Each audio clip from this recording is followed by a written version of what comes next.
What you're about to see is the day Zionist immigrants first landed in Palestine, stepping onto a land that had been home to Palestinians for centuries.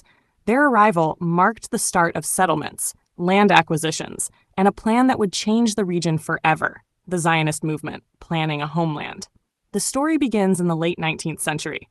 The Zionist movement, officially founded in 1897 by Theodor Herzl, emerged as a response to persecution and violent pogroms in Europe, particularly in Russia and Eastern Europe. Jews were facing discrimination, expulsions, and widespread violence. Herzl and other leaders argued that the only solution was a homeland, a state where Jews could live safely and govern themselves. Palestine, then part of the Ottoman Empire, was chosen because of its historical and religious significance.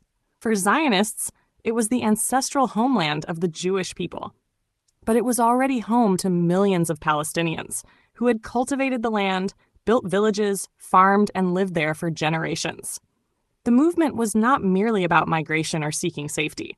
It was a political project, focused on buying land, establishing settlements, and creating institutions that would eventually displace Palestinians. This context is critical. It shows that the arrival of Zionist settlers was deliberate, organized, and transformative, with consequences that would echo for decades. Early Zionist immigration, first and second Aliyah. The first major wave of Zionist settlers, known as the First Aliyah, 1882 to 1903, brought around 25,000 to 35,000 Jews to Palestine. Most arrived by ship, landing in Jaffa, the main port at the time. They were mostly from Eastern Europe and Yemen, motivated by both persecution and the ideological vision of creating a homeland. These settlers purchased land, often from absentee Ottoman landlords, and established small agricultural communities. Palestinian farmers, who had lived on and cultivated the land for centuries, were often displaced or marginalized as settlements grew. The second Aliyah, 1904 to 1914, added another 35,000 immigrants, largely from Russia. Many were ideologically motivated, determined to build a homeland through agriculture, kibbutzim, and organized communities. During these decades, Palestinian villages and towns began to feel the effects. Land was being purchased or taken over, and the presence of organized settlements created friction and conflict, laying the groundwork for decades of struggle. British Mandate and the Balfour Declaration. World War I changed the political landscape. The British defeated the Ottoman Empire and took control of Palestine. In 1917, the Balfour Declaration was issued, in which Britain stated its support for a national home for the Jewish people in Palestine.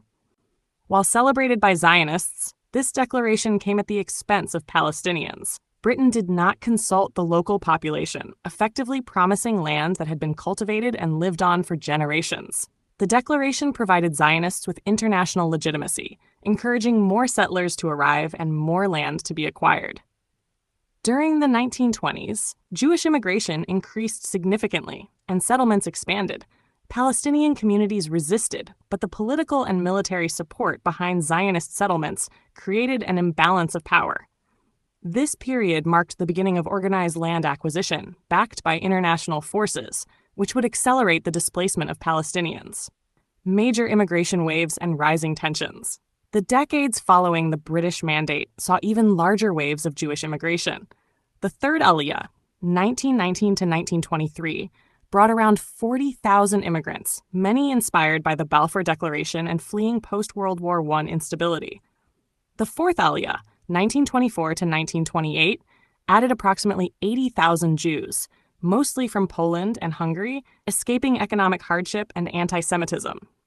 The fifth Aliyah, 1929 to 1939, was the largest, with roughly 250,000 Jews arriving, many fleeing Nazi Germany. These waves created rapid demographic and political shifts.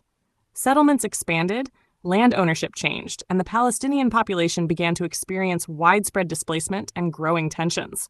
Villages were depopulated, farmland was bought or seized, and Palestinian families faced economic, social, and cultural disruption.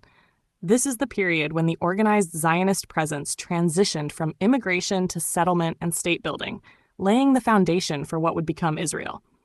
The story is not just about numbers, it's about the impact on the Palestinian people and their homeland, a story of loss and resistance that continues today. UN partition, and the Declaration of Israel. The final stage of this transformation came after World War II. The United Nations proposed a partition plan on November 29, 1947, dividing Palestine into separate Jewish and Arab states. While Jewish leaders accepted the plan, Palestinians and surrounding Arab nations rejected it, seeing it as unjust and illegitimate. On May 14, 1948, the State of Israel was declared, formalizing the Zionist vision. This declaration marked the political takeover of Palestine, resulting in the Nakba, or catastrophe, in which hundreds of thousands of Palestinians were displaced, forced to flee their homes, and became refugees. Villages were destroyed, communities erased, and centuries of Palestinian life were dramatically altered. It is crucial to remember that by 1948, the process of Zionist settlement and displacement had already been ongoing for more than half a century. The day Palestine was taken was not a single day of arrival, but a series of organized actions, immigration waves, and political maneuvers that culminated in formal statehood. This was the day the Zionists arrived in Palestine, a moment that reshaped the land and its people. Follow Days Gone By to remember history, share the truth, and stand with Palestine.